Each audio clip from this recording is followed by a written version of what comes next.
pagados en promedio, que son los colegios más caros y cuyos padres tienen mayor educación y mayor capital social y mayor capital cultural, rinden el promedio de la OECD. Recién. Hay un estudio reciente de la OECD que compara Chile con Shanghái. ¿Sí? ¿Ya? El 10% de los alumnos más vulnerables de Shanghái tiene más puntaje que el 10% de los alumnos más ricos chilenos. ¿Sí? Entonces, esa brecha es absolutamente insalvable en la proyección futura. Y aquí llegó a Argentina. Entonces, Argentina y Uruguay son, y Costa Rica yo me atrevería a decir, son los países de América Latina más igualitarios e históricamente igualitarios. ¿Sí? Pero cuando tú le agregas la dimensión educacional a esos tres países hoy día, están por debajo de Chile en la prueba PISA. Si tú ves la trayectoria educacional de la prueba PISA de Uruguay y de Argentina, están por debajo de Chile. Entonces, ¿tú dices lo alto de Chile o lo bajo de Chile? no, los promedios con promedio. Claro, porque yo considero que sí, que la parte superior de Chile, es decir, la élite es superior a lo mejor a la de Argentina y Uruguay, pero el promedio, iríamos de acuerdo a las clases sociales, eso es lo que habría que ver, la relación entre las clases sociales. Tú tomas Argentina promedio, sí, tomas Chile promedio y tomas Uruguay promedio, Chile ranquea 1 en América Latina. ¿Y cómo le explicas tú con esa diferencia de...? O sea, yo lo único que veo es que la región está quedándose en un rezago educacional enorme. Ah, no, eso sí. Entonces, yo no soy un experto en PISA. No lo soy. Pero simplemente cuando tú ves la prueba TIMSS o la prueba PISA, que son pruebas que comparan estos países, qué sé yo, América Latina aparece en la cola de la distribución. Entonces, si el 10% de Shanghái domina al 10% del top income en Chile, y probablemente esa figura va a ser consistente esa dominancia va a ser consistente para el resto de los países de la región, realmente estamos en una situación bastante desventajosa si tú quieres pensar a futuro. Es decir, el futuro es un futuro de capital humano. Entonces, si estamos formando mal capital humano en la región, probablemente toda esta brecha de desigualdad o la posibilidad de crecimiento futura, donde capital humano es un factor importante para generar crecimiento, creo que vamos a estar en dificultades. Respecto al tema étnico, que es un tema que también levantaste, yo creo que es un tema relevante. Sin embargo, cuando, al menos en los estudios que yo he hecho, la clase social o el nivel socioeconómico de la familia domina estadísticamente al origen étnico. No me aparece en los análisis estadísticos como relevante. Salvo en esta última encuesta que mencioné, que es la encuesta ELPI. En la encuesta ELPI, sí los niños indígenas aparecen con un rezago más después de controlar por los niveles socioeconómicos. No me había aparecido antes cuando yo ocupaba análisis PISA, análisis PSU, o análisis SIMSE, o análisis ingresos. Sí me aparecía sí me aparece recién en esta nueva base de datos, así que es un tema que voy a empezar a mirar con más atención. No me había aparecido antes, lo que me aparecía era que el nivel socioeconómico encapsulaba al problema indígena, al menos estadísticamente. Tenía otra pregunta, esa relación que hay entre escuela privada e ingresos, ¿no? A mí me interesa saber si esto, ¿qué crees tú, no? Si esto es una relación de causa y efecto, o esos mayores ingresos que reciben esos alumnos que van a la escuela superior, a las escuelas privadas, mejor dicho, no provienen, digamos, de una mayor calidad de la educación, sino de todo ese ambiente, todas esas premisas que cuentan ellos que hacen que un niño de 2 años ya empiece a ser superior a un niño de otra escala social, ¿no? Me interesa saber exactamente, ¿es de mejor calidad la enseñanza privada o si acaso más adaptada a las demandas del mercado laboral, o no hay una mayor diferencia sino las premisas sociales que cuentan esos niños las que hacen que ellos después tengan más ingresos? Perdón, respecto a eso quisiera hacerte una pregunta, no sé si la puedes contar con lo que acaba de preguntar este señor. ¿Cuál es el promedio de clases? ¿Cuántos alumnos hay en una clase en una escuela pagada, privada? ¿Y cuánto es el promedio de alumnos que tiene un profesor de educación básica o media de una escuela municipal. Es diferente trabajar con 14 o 16 alumnos en una sala de clase en lugar de trabajar con 40, que está lleno con ordenadores, computadores, todo tipo de medios de comunicación. Tiene acceso al Wi-Fi, etc. Quiero decir que un árbol de manzana no se le puede pedir otro tipo de frutas. Me da la impresión de que tu exposición está muy acertada porque lo hace en un contexto social que responde a donde esas brechas se abren o hay una gran desigualdad. No creo que a través de reforma eso se corrija. Más bien continuará porque el sistema social que ese país tiene no corresponde a donde haya una identificación con el hombre, con el niño, con la sociedad en función del crecimiento de la sociedad, sino en función del lucro, en función del capital. Entonces, en ese sentido, tu exposición está correcta en la medida que funciona en ese tipo de sociedad. Si comparamos otro tipo de sociedad en América Latina, esos índices o index no se dan. Cuba, Venezuela, el índice de educación, por ejemplo, a nivel venezolano actualmente es bastante alto. Y entonces esa desigualdad no se produce.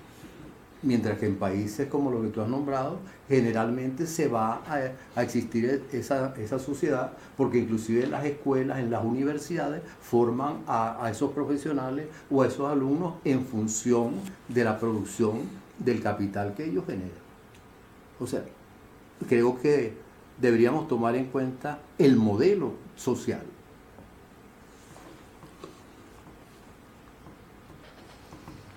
Estoy de acuerdo con lo que dice tú en relación a que existe el determinismo económico, social, si la educación está enfocada o está apoyada como un pilar del sistema económico, funciona como un apoyo a la ideología vigente.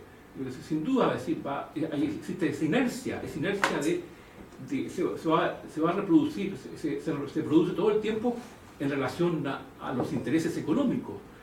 Pero a lo que voy yo supongo que en Chile en la actualidad tiene que haber cierta intelectualidad, cierta inteligencia que ponga en tela de juicio, que critique, que analice o que tenga una posición crítica en relación a lo existente.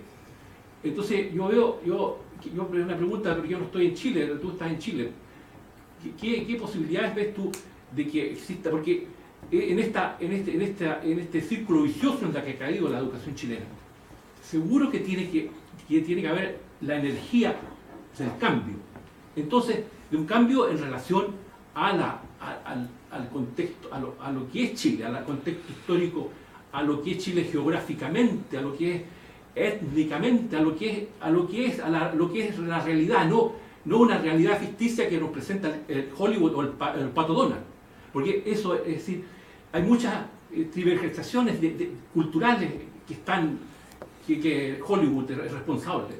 Pero, es decir, solamente quería estar para leer al Pato Donald, algo así.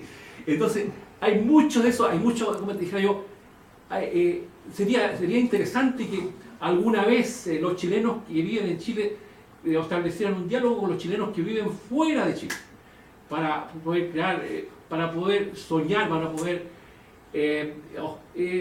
proyectarnos. Es decir, porque yo creo que entre la intelectualidad chilena que vive en Chile, la intelectualidad chilena que vive, creo que hay una distancia. Yo creo que, yo también puede ser que sea mi culpa en todo caso, es cierto, hay que buscar vínculos para desarrollar un diálogo, porque yo creo que en el diálogo existe la posibilidad de un cambio en todo caso. Eso.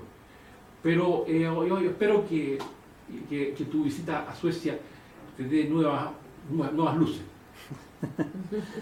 Gracias. A ver, un par de comentarios y reacciones a lo que ustedes han señalado. A ver, efectivamente, ahora voy a partir por la mitad. Voy a partir por su pregunta. Efectivamente, el modelo social chileno es un modelo muy competitivo, muy individualista, muy promercado, ¿sí?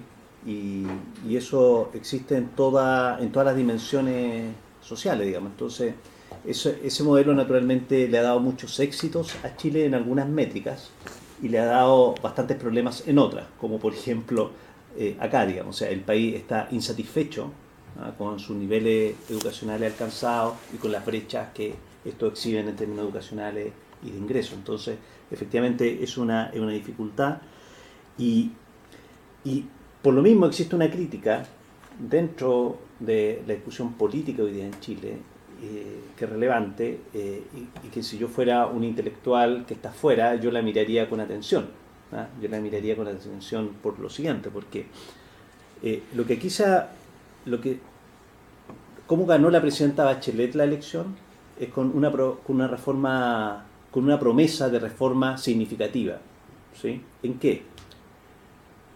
En tributaria, en política, que tiene que ver con cambio de la Constitución o con modificaciones significativas de la Constitución, y con reforma educacional. ¿Sí? Lo que hemos discutido acá es una parte de lo que está en las promesas de campaña que tiene que ver con reformas educacionales pro igualdad y pro calidad. Ese solo ítem es difícil de lograr. ¿Sí? Luego, si tú le agregas los otros ítems, la situación o el dibujo es más complejo aún. ¿Te das cuenta? Es decir, hacer reformas políticas, hacer reformas tributarias y hacer reformas educacionales, todo de una vez es una tarea titánica, compleja, difícil. Pero eso es justamente la reforma que se ha impulsado buscando cambios en el modelo social. Ahora, Chile va a seguir siendo una economía pro mercado, eso está claro. La pregunta es si es que hay espacio para una mayor intervención del gobierno en áreas clave, sustantivas y significativas para mejorar el nivel de bienestar o el nivel de desigualdad.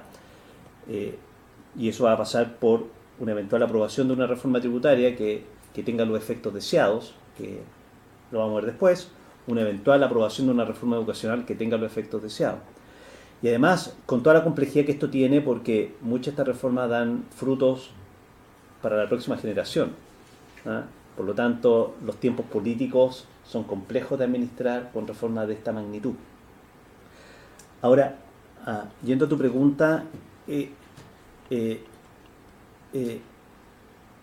sin ánimo de parecer soberbio, yo te diría que dentro de la investigación disponible que hay en Chile hoy día, este análisis que yo he presentado acá es el más robusto estadísticamente, pero no es por mérito propio ni de mis coautores, sino porque tengo mejores datos. Esta es una coyuntura estadística que te permite medir la relación causal entre tipo de establecimiento y rendimiento, en este caso los rendimientos medidos como ingreso en el mercado del trabajo. Entonces, ¿por qué es más robusto estadísticamente? Porque tengo dos variaciones en el tiempo y variaciones a través del individuo. Por lo tanto, yo puedo atribuir causalidad acá y por lo tanto supera a toda la evidencia previa que incluso yo he participado, que tiene que ver con análisis de corte transversal. Porque básicamente toda la discusión previa en esta materia que buscaba medir las brechas entre colegios tenía el problema estadístico de que tú no sabías si que era las características de los padres que estaban correlacionados con los no observables, los que finalmente explicaban los parámetros que tú estás recogiendo, o era efectivamente un efecto causal. Siempre está esa deuda con dato de corte transversal. Sin embargo, acá, como tengo dato de panel, yo controlo por un montón de características de la familia en el pasado, cuando los niños tenían 15 años, controlo por habilidad de los niños porque tengo el test en la prueba SIMSE, etc. Por lo tanto, ese parámetro que yo recojo para las escuelas particulares pagadas, yo lo puedo interpretar como un parámetro robusto en ese sentido, y causal. Por lo tanto, efectivamente, estos establecimientos son de mejor calidad que los establecimientos municipales y particulares subvencionados o vouchers. Ahora, estos colegios son 7% de la matrícula, 7% de la población. fondo, ¿sí? 7%. Y aquellos que son de alto rendimiento deben ser 3% de la matrícula, ¿no? Por lo tanto, estás hablando de un grupo extremadamente pequeño de la población. Entonces, el desafío acá es de qué manera tú le agregas valor al 95% restante, ¿ah? De los niños que no están teniendo este acceso a una educación razonable de calidad, ¿ya? Si lo logras hacer, vamos a ser un país exitoso en 20 años. Esa es la otra métrica que no hay que perder de vista, digamos, ¿ah? Y efectivamente, Cuba es un caso interesante en América Latina de alto rendimiento educacional. Olvidé mencionarlo. Cuba aparece número 1 lejos. Me refería a Sudamérica, no a América Latina en general. Venezuela no conozco datos de Venezuela en ese contexto. Muy bien. Si no hay más. Sí, hay una más. No, quería complementar lo que has dicho, ¿no? Respecto al sistema educacional chileno, del que vivimos hasta los años 60, ¿no? El sistema educacional chileno estaba basado en un sistema francés. Eres una copia del sistema educacional francés hasta los años 67. En el año 67 se produce la primera reforma educacional chilena con el gobierno demócrata cristiano.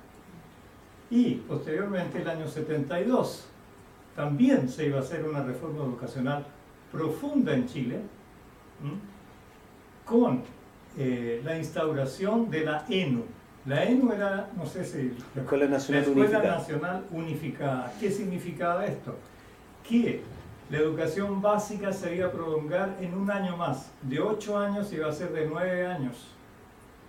Y la educación media iba a perder un año y iba a ser de 3 años solamente. Pero al mismo tiempo no iba a existir una diferencia de los liceos, es decir, los institutos que llaman en España, porque los institutos comerciales, los técnicos y los humanistas científicos iban a unificarse, iban a ser el mismo sistema educacional, es decir, planes y programas comunes.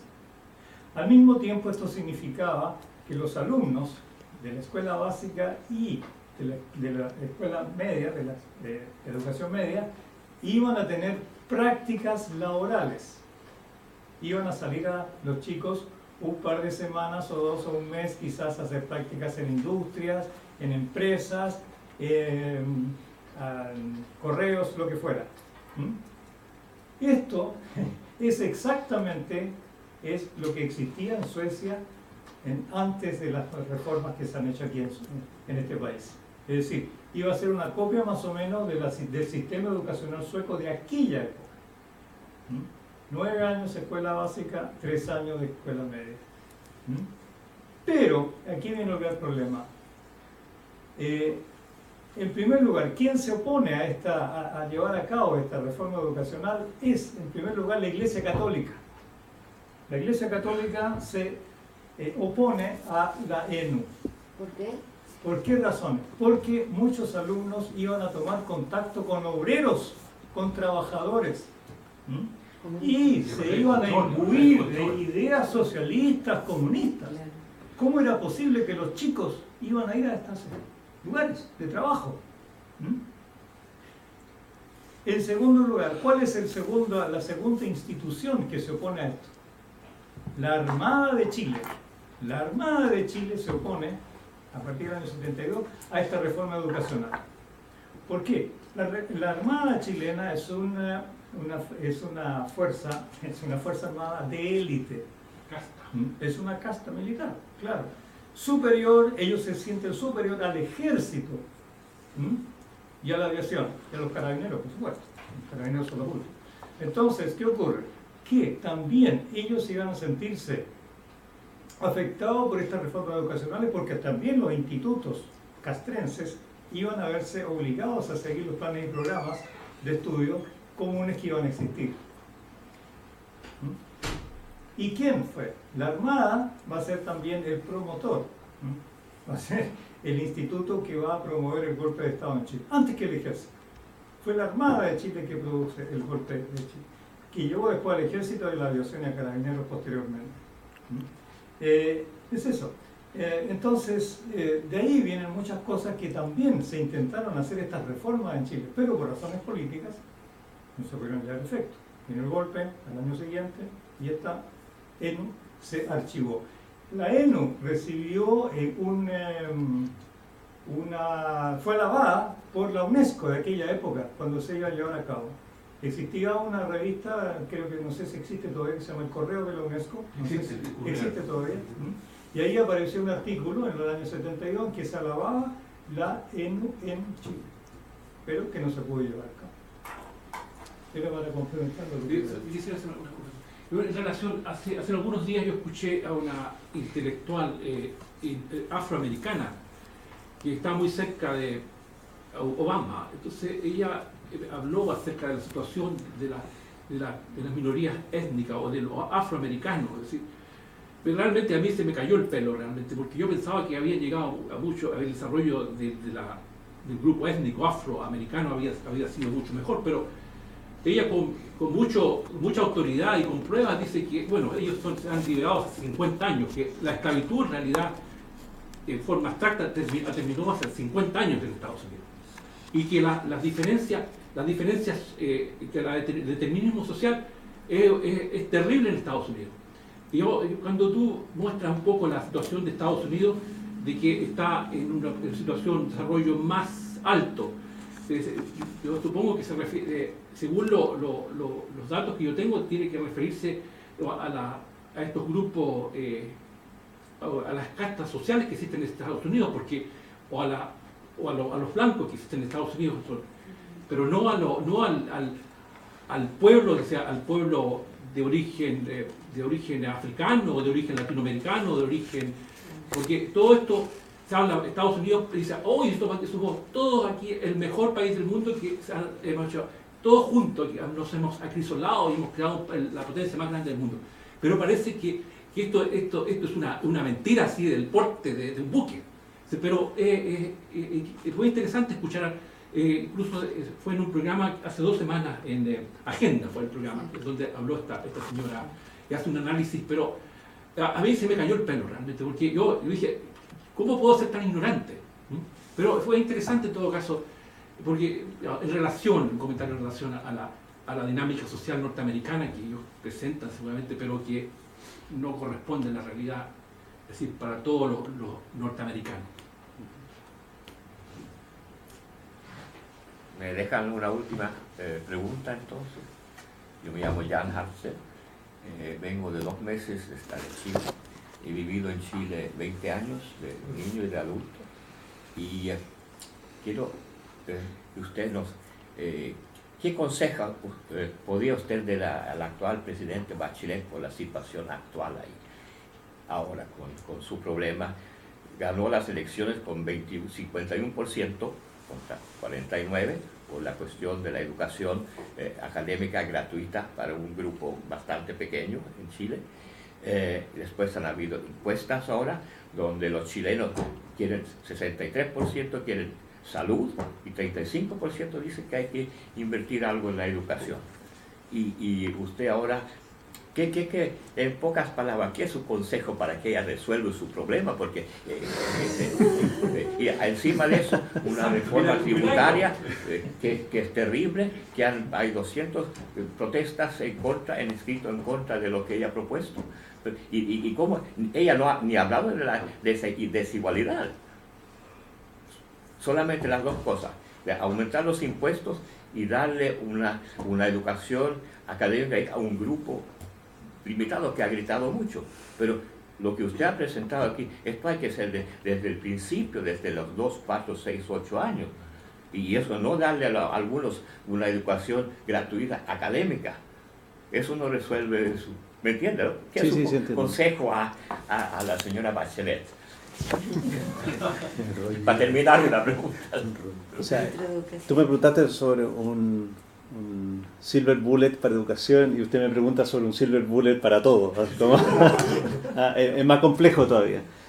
Mira, a ver, a mí me parece que las reformas que se están discutiendo en Chile son de extrema complejidad, son muy difíciles, y creo que mientras más pronto se presente el paquete completo, más fácil va a ser ya una discusión razonable. Hoy día la discusión, a mi juicio, perdió toda racionalidad.